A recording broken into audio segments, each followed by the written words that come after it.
Hi friend, मैं हूं विवेक कुमार और स्वागत करता हूं द इलेक्ट्रॉन फिजिक्स में। दोस्तों, आज हम बात करने वाले हैं द क्लाउजियस-मोसोटी रिलेशन। आज हम इसका डेरिवेशंस देखेंगे और पूरा सॉल्यूशन एक इजी वे में एक शॉर्ट वीडियो में आपको नोट्स के रूप में समझाएंगे। तो देखते हैं दोस्तों, क्या है द क्लाउजियस-मोसोटी रिलेशन।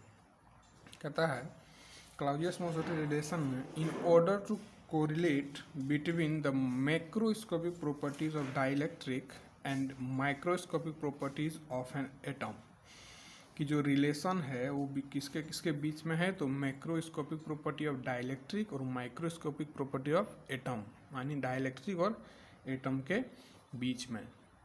दोस्तों, इस चैप्टर में हम स्पेशली डाइलेक्ट्रिक कांस्टेंट के बारे में समझेंगे।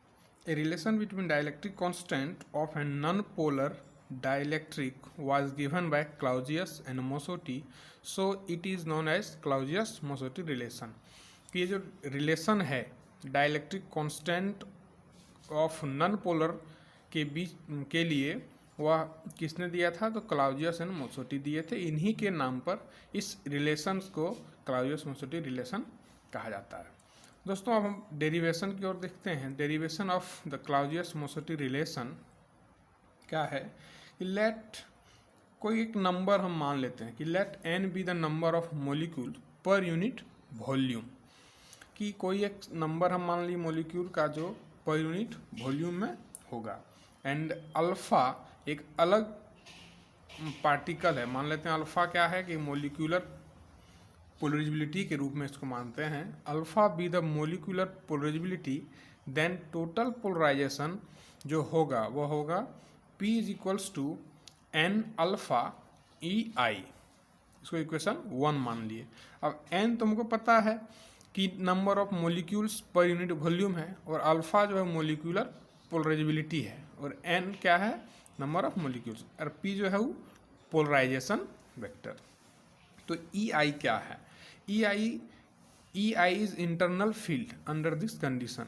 इस कंडीशन में ई आई क्या है, इंटरनल फील्ड है, and therefore the value of E I is equals to E plus P by 3 epsilon naught. E I का वैल्यू क्या है, E plus P by 3 epsilon naught, जो कि हमको इंटरनल फील्ड से मिला। Where E is electric field strength, या electric field का स्ट्रेंथ है, और एप्सिलॉन नॉट क्या है, तो permittivity of space in vacuum. अब आगे क्या देखते हैं, put the value of internal field E I in equation 1 we get. जब हम ई आई का वैल्यू इक्वेशन 1 में पुट करते हैं तो हमको मिलता है, तो हमने क्या किया कि ई आई का जो वैल्यू था वो इक्वेशन 1 में पुट कर दिया। तो इक्वेशन 1 मेरा क्या था, P is equal to N E I. अब क्या हो गया, P is equals to N alpha, और ई आई के जगह पर क्या आ गया, E plus P by 3 epsilon naught. अब यहाँ से क्या करेंगे कि एन अल्फ़ा इंटू ई, फिर plus N alpha into P by 3 epsilon naught. तो मेरा जो P का न्यू वैल्यू आएगा, P is equals to N alpha E plus N alpha P by 3 epsilon naught. कहाँ से आया, तो यहाँ से इसका वैल्यू जो है मल्टीप्लाई करके ब्रैकेट खत्म कर दिया। That imply that P is equals to N alpha P by 3 epsilon naught is equal to N alpha E. अब क्या किए कि जो N alpha P by 3 epsilon naught यहाँ पॉजिटिव में था, उसको हम इक्वल्स टू के उधर ले गए, तो इसका जो वैल्यू है वो नेगेटिव में आ गया। अब यहाँ से दोनों में क्या है कि P दिख रहा है, तो यहाँ से दोनों में से हम P को क्या करेंगे, कॉमन कर लेंगे, और P इज इंटू 1। अब यहाँ से क्या करेंगे, P को कॉमन किया तो इसका वैल्यू 1 हो गया, और इसका value N alpha by 3 epsilon naught हो गया। तो 1 minus N alpha by 3 epsilon naught is equals to, right hand side में मेरा क्या है, तो एन अल्फ़ा ई है। अब हम क्या करेंगे, P और ब्रैकेट के साथ क्या है, मल्टीपल का साइन है, तो अब इस चीज़ को हम क्या करेंगे, इक्वल्स टू के उधर ले जाएंगे तो डिवाइड में चला जाएगा। तो P is equals to N alpha E by 1 minus N alpha by 3 epsilon naught. इसको हम इक्वेशन 2 मान लिए।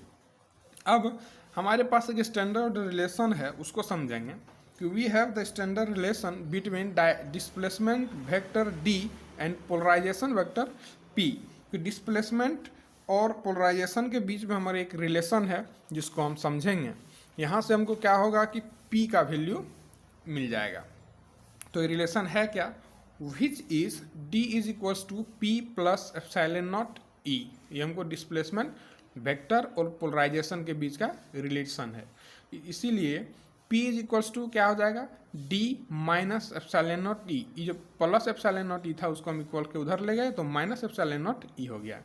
अब हम यहाँ पर क्या करेंगे, dividing both side by E, दोनों साइड को, दोनों पक्षों को हम क्या किए कि E से डिवाइड कर दिए, तो हमको मिलता है P by E is equals to D by E minus epsilon naught E by E।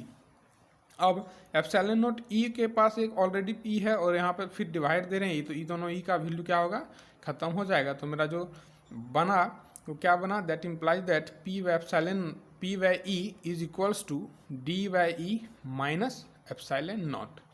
अब हम क्या करते हैं कि where we know displacement vector D is equals to epsilon E, इसलिए एप्सिलॉन का जो वैल्यू होगा वो क्या होगा, D बाई E के बराबर होगा।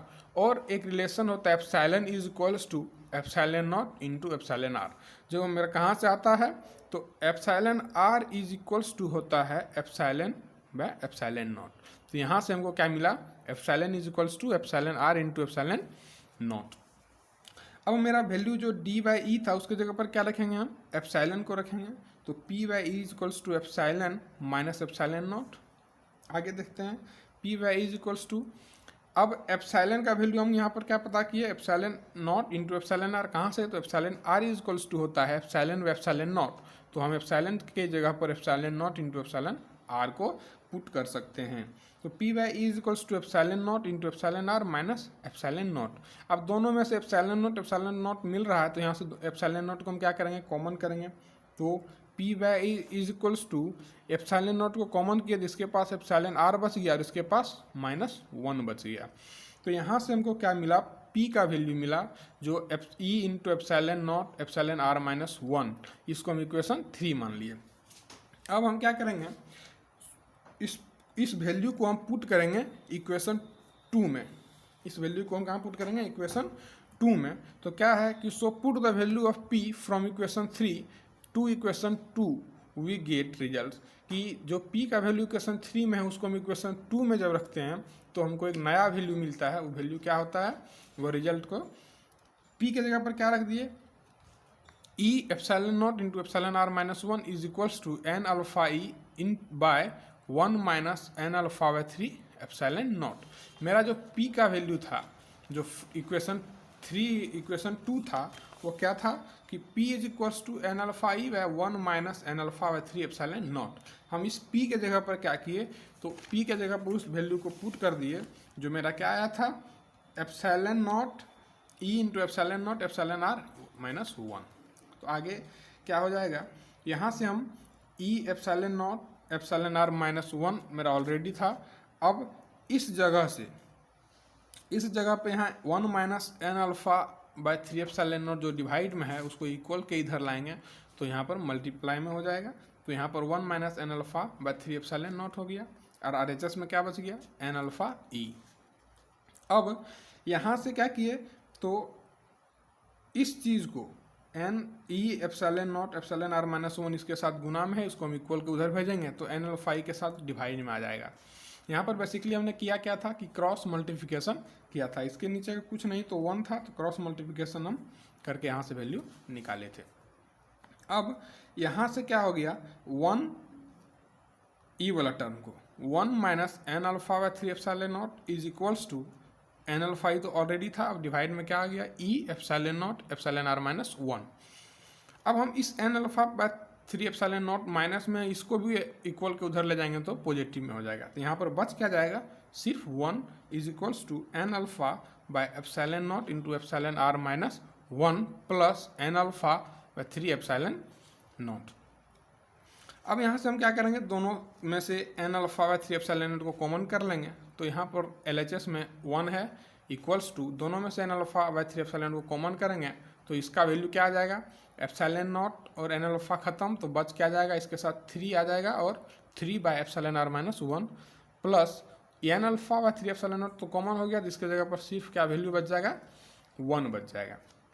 That imply that 1 is equals to N alpha by 3 epsilon naught. इसमें दोनों का एलसीएम लेके एन एप्सिलॉन आर माइनस 1, फिर यहाँ एप्सिलॉन आर यहाँ पर तो 3 हो जाएगा, प्लस इस 1 के जगह पर क्या आ जाएगा, एप्सिलॉन आर माइनस 1 आ जाएगा। एलएचएस में तो 1 ही रहेगा, आरएचएस में काम भी हो रहा है n alpha by 3 epsilon naught, और यहाँ से क्या आ जाएगा, एप्सिलॉन आर 3 में से -1 करेंगे तो 2, इसको लिख सकते हैं एप्सिलॉन आर प्लस 2 बाय नीचे तो मेरा एप्सिलॉन आर माइनस 1 ऑलरेडी है। अब इस ब्रैकेट को हम क्या करेंगे, इक्वल के उधर ले जाएंगे, तो यहाँ पर तो 1 पर डिवाइड आ जाएगा, 1 by epsilon r plus 2 by epsilon are minus 1 is equals to N alpha by 3 epsilon naught. और हम जानते हैं कि एक साथ अगर 3 डिवाइड में हो तो जो नीचे वाला टर्म होता है वो ऊपर चल जाता है। सो मेरा टर्म क्या था नीचे, एप्सिलॉन आर माइनस 1, ये कहाँ चल जाएगा, ऊपर, यहाँ से शिफ्ट कर जाएगा। तो epsilon are minus 1 by epsilon r plus 2 is equals to N alpha by 3 epsilon naught. Equation, इस चीज़ को इक्वेशन 4 मान लिए, और इसी को कहते हैं क्लाउजियस-मोसोटी रिलेशन। तो मेरा इक्वेशन 4 जो है वो क्या जाता है, equation 4 is known as Clausius Mossotti relation.